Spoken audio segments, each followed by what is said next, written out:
ada yang nanya nih, Mbak, ini ujian nih, Mbak, kagak selesai-selesai, Mbak. Ntar gunung meletus lah, ntar banjir. Kapan sih, Mbak, selesainya?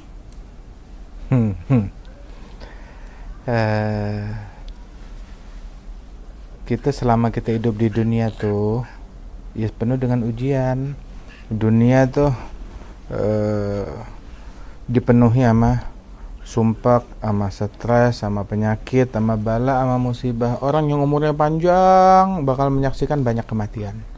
Orang yang umurnya panjang bakal menyaksikan banyak banjir, banyak musibah, banyak gempa, banyak gunung erupsi meletus, banyak cobaan, banyak ini, banyak itu. Orang yang umurnya panjang begitu. Tapi sebagaimana disebutkan tuh sama Nabi tuh, Nabi pernah lagi duduk gini, tahu-tahu Nabi tulis dengan kayu tuh di tanah gambar kotak, kotak begitu. Terus setelah kotak Nabi gambar garis dari tepi ke tepi yang lain, terus dia lebih lagi sampai keluar. Nabi bilang, ini nih yang kotak nih umurnya manusia segitu doang, umurnya segitu. Yang garis panjang ya dari satu tepi sampai nembus ke kotak sampai panjang keluar kotak, itu cita-cita, rencananya, keinginannya, kemauannya. Rencananya orang lebih banyak, lebih panjang dari umurnya. Umurnya mungkin cuma 40 tahun, rencana hidupnya, cita-citanya 100 tahun, 200 tahun. Ada orang cita-citanya 200 tahun belum selesai gitu, umurnya cuma padahal besok mati. Ada lagi tuh terus Rasulullah gambar tuh di garis yang panjang itu, digambar garis kecil-kecil, tik tik tik tik tik. Tanya, itu apa ya Rasulullah? Itu arad. Apa itu arad? Cobaan, musibah, ujian. Kelar ujian yang ini, datang yang berikutnya. Kelar yang berikutnya, datang yang berikutnya. Terus kita saban selesai dari satu ujian, datang ujian yang berikutnya. Emang selama hidup begitu.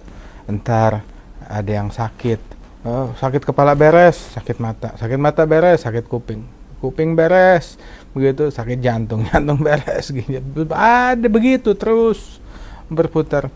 Penyakit, musibah, banjir beres, ntar ada gempa bumi beres, ada tanah longsor beres, ada tsunami beres, ada macam-macam selama kita hidup. Terus ada yang meninggal, ada yang sakit, dan begitulah silih berganti.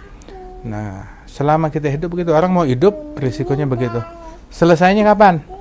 Selesainya kalau meninggal ya udah selesai. Orang kalau udah sakit, udah meninggal, nggak perlu ke dokter lagi, nggak perlu kemana lagi namanya, ke nebus obat lagi ke apotek, kagak perlu kontrol lagi ke dokter, udah khalas, udah meninggal dunia. Nah, orang kalau mau umur panjang bakal menemukan ya banyak begitu. Emang huffatil jannatu bil makari huffatin nar bi syahwat wa dunya husyat syughlan wa bu'san wa humum wa ana'an wa fana'an wa ghumum farfuduha innaha nazrul hagir ila Allah Ta'ala al-masir. Dunia itu dipenuhi sama stres, sama beban pikiran, sama kerusuhan, sama perang, sama kekacauan. Itu memang begitu dunia. Sebutin satu orang yang nggak ada yang meninggal keluarganya, semuanya meninggal keluarganya, semuanya ada yang pernah kematian. Kalau nggak bapaknya, ibunya, neneknya, kakeknya, anaknya. Emang begitu. Mafiha mustarih hatta ibn jarih. Nggak ada yang bisa hidup istirahat di dunia dengan nyaman, dengan bahagia, full 100% kebahagiaan. Hatta ibn jarih, ada satu orang nama ibn jarih, hatta dia nggak bisa hidup tenang. Siapapun, semuanya. Hatta raja nggak selamat dari kematian, nggak selamat dari penyakit, nggak selamat dari apa-apa. Nah, cuma kita ambil hikmahnya aja. Orang kalau diuji sama Allah Ta'ala, itu katanya idza ahabballahu 'abdan ibtalah. Allah kalau sayang sama hambanya, diuji. Hamba tersebut ada yang diuji sama anak, ada yang diuji sama bini, ada yang diuji sama orang tua, ada yang diuji sama tetangga, ada yang diuji sama pemerintahan, ada yang diuji sama rakyatnya, ada yang diuji sama atasan, ada yang diuji sama bawahan, ada yang diuji dari sisi harta, ada yang diuji dari sisi ekonomi, dari sisi ini dan itu, macam-macam ujian, gitu. Oke. Mbak, terus kita Mbak sama ujian yang tadi Abah sebutin itu, kita harus gimana nyikapinnya Mbak? Ya ridho sama Allah Ta'ala. Ridho sama Allah Ta'ala. Takdirnya Allah Ta'ala, apa namanya, la radda lima qadait. Kan tiap hari kita didokterin tiap hari, Allahumma la mani'a lima atait wa la mu'ti lima mana'at wa la radda lima qadait. Ya Allah, hal sesuatu yang ingin Allah Ta'ala beri, siapa yang bisa mencegahnya? Tapi yang dicekal oleh Allah Ta'ala, siapa yang bisa ngeberi orang tersebut? Dan gak ada yang bisa menolak apa yang udah ditentukan, yang udah ditakdirkan oleh Allah Subhanahu wa Ta'ala. Kalau kita ridha dengan takdirnya Allah Ta'ala, ya takdir jalan terus, tapi kita dapat pahala.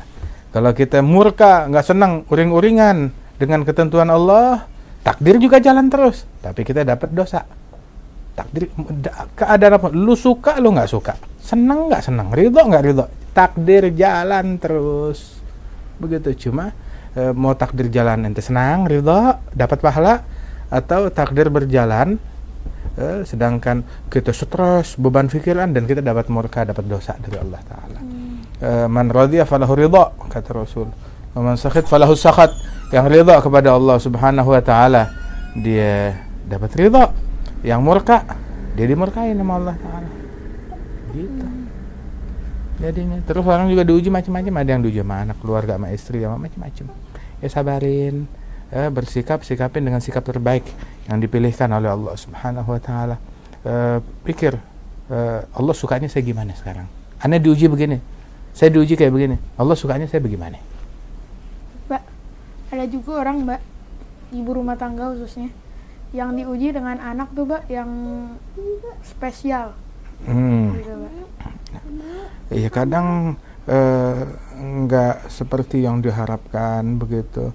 Ada yang diuji dengan anak yang spesial. Tahu nggak?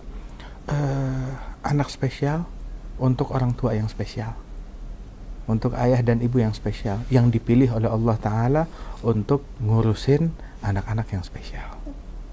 Subhanallah. Ya kadang ada dibilang spesial, tidak mendengar seperti orang lain, nggak melihat seperti orang lain, begitu, atau nggak berpikir seperti orang lain. Nggak ada yang kurang insya Allah, tapi spesial begitu. Sebab tidaklah seseorang punya kekurangan dari pendengaran atau penglihatan atau dari tubuhnya, melainkan digantikan oleh Allah kelebihan dari sisi yang lain. Dan itu, jadikan itu sebagai gudang pahala untuk dapatkan pahala gede dari Allah Ta'ala, melalui sabar, melalui syukur, dengan ngurusin, jaga amanat yang dititipin oleh Allah Ta'ala. Ingat, ya, anak spesial buat orang tua yang spesial. Siap. Oke, syukran.